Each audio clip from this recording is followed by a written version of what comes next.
Hey guys, HermdoGG here. I haven't played through Dark Souls once on the remastered version. Not that. I think I'm pretty knowledgeable on the inner workings of the game. And as a new expert of the game, who better than me than to tell you what the hardest bosses in Dark Souls are? So, here are my top 10 hardest bosses in Dark Souls Remastered.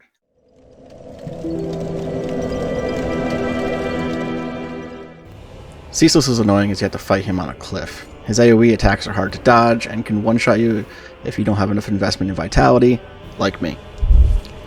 Sticking close will get him to use his arms to attack, but dodging them isn't easy on your first attempt. Ceaseless is only 10 on this list, as once you learn his patterns and how to force him to stop using that fucking lava blast, he can be beaten pretty easily. It only took me about 7 attempts to finally beat Ceaseless, but he definitely was harder than most bosses in the game.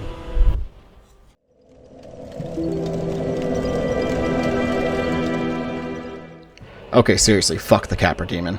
His attacks have a wide range of effect, his boss arena is tiny, and he has 2 fucking dogs that also attack you.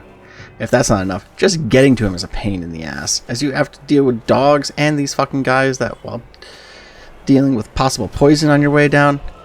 I put him lower on the list because he can be cheesed if you go out of your way to get dung and throw it over the wall with the fog gate. You can poison him and he'll die. But without this strategy, he's pretty rough. It took me 10 attempts to finally beat him the right way, plus probably a few deaths that occurred just trying to get back to the arena.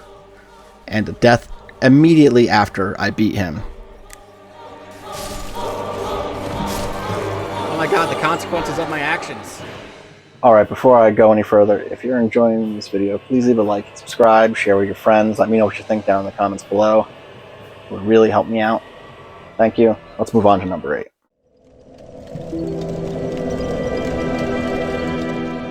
Ceaseless is an interesting case as he can't even be beaten the first time you face him. He's invulnerable when you first find him in the Duke's Library in Anor Londo. Fighting him the second time takes place in the Crystal Cave in a much larger arena with more room to dodge. Ceaseless isn't horrible once you figure out the gimmick of this fight, but if you don't learn the gimmick, he's invincible. At the back of the cave, there's a crystal that gives Ceaseless his invulnerability. This crystal must be destroyed in order to hurt him. This is somewhat easy on your second fight with him, as the fight starts with you between him and the crystal. But if you die, the next fight starts with him between you and the crystal. It took me about 10 attempts to finally beat Ceaseless. Once you learn when to back off and when to go on the offensive, he can be beaten pretty easily.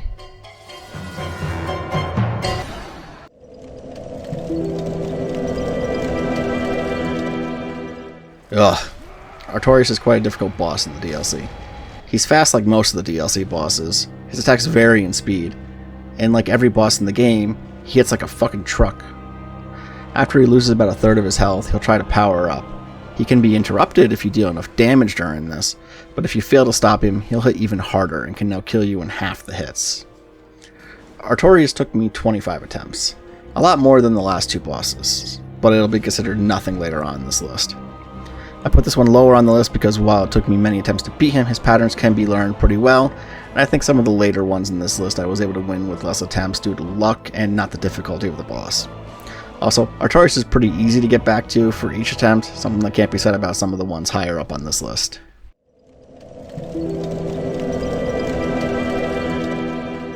Gwyn, only number 6? Well, yeah. He's fast and hits hard, but he can be parried and dodged easily enough. He's similar to Artorius and another boss we'll discuss later in terms of his size, speed, and damage. So as the final boss, he's more of a test to see if you paid attention in your previous fights. Also, he's ironically weak to fire, so I accidentally used one of the best weapons you can against him, a giant flaming spider leg. Gwyn took me 19 attempts, slightly fewer than Artorius, but I had to put him higher on the list, as getting through the kill in the first flame every time you failed isn't as easy as getting back to Artorius. And if you watch my fight with Gwyn, you can see I got lucky with positioning. Without that luck, I'm guessing it would take me at least a few more attempts.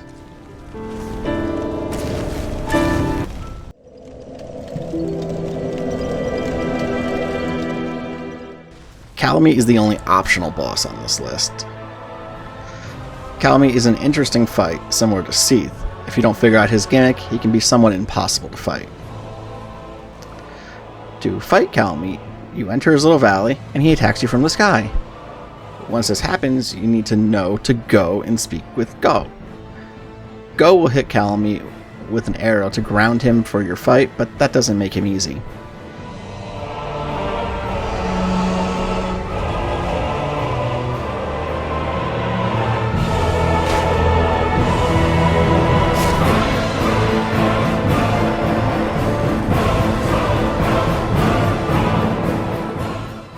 Calme has one of the largest boss arenas in the game, and he can use the space to create separation when he needs it, and can close the distance quickly when you try to create space for yourself.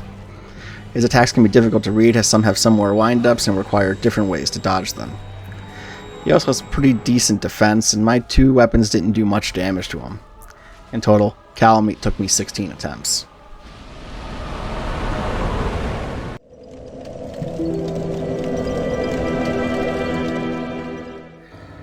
So, Nito only took me 5 attempts, so why is he so high up on the list? Well, let's talk about that. First of all, before you fight Nito, you need to get through the Tomb of the Giants, a pitch-black area with enemies attacking from all angles. Navigating this place with a light sucks, and without a light is basically impossible. Second, there's entering the fight. To get to the fight, you need to fall down into the arena. This fall does include fall damage, meaning you enter the boss fight either damaged or down in Estus. Third, there's Nito's secret, the minions. Wrong minions. These minions. Skeletons that assist Nito during the fight just to make your life more miserable. Fourth, there's Nito's moveset. Stay close, and him and the skeletons gang stop you.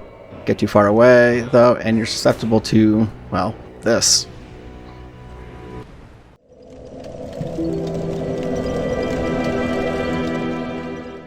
Okay, so Manus was the most difficult boss in the DLC. As the DLC's final mandatory boss, he was clearly made to be more difficult than even Gwyn himself. His boss arena is in the dark, requiring light again to be able to see his wind-ups and attacks. Speaking of his attacks, they have a wide range. Can hit you both up close and far away, can easily one-shot you if your vitality isn't high enough, and even hone in on you. Also, how the fuck do you dodge this?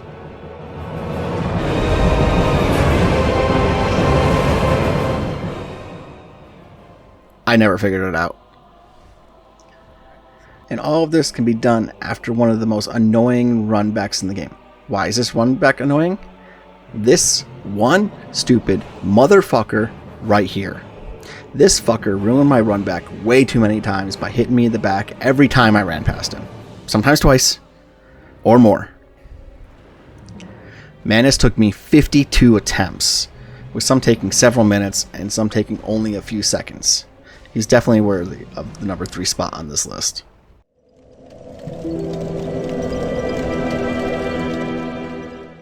Now wait, before you say, but they were easy, hear me out. You face them very early in the game, and as a new player with little to no knowledge of how the stats work or what weapons work, with which stat, this is your first real challenge in the game. And after only a minute or so, a second gargoyle will join the fight. While the second one is weaker, its flame attacks can block your only escape from the original and limit your chances of dodge. Hell, even the wiki's tips suggest you summon someone for help 3 times before any actual tips on how to fight them. Not to also mention, they are fought on a rooftop where falling off is instant death as well. But before you can even fight the gargoyles, you need to get to them, and every time you fail, you need to get back to them. No matter which of the 2 bonfires you choose, the one by Sen's Fortress or the one in Firelink, you have to get through this annoying room. This room has so many fucking enemies, it's almost impossible to consistently get through without taking a hit. And if they time their attacks right, they can stun lock you until you're dead. The Bell Gargoyles took me 43 agonizing attempts.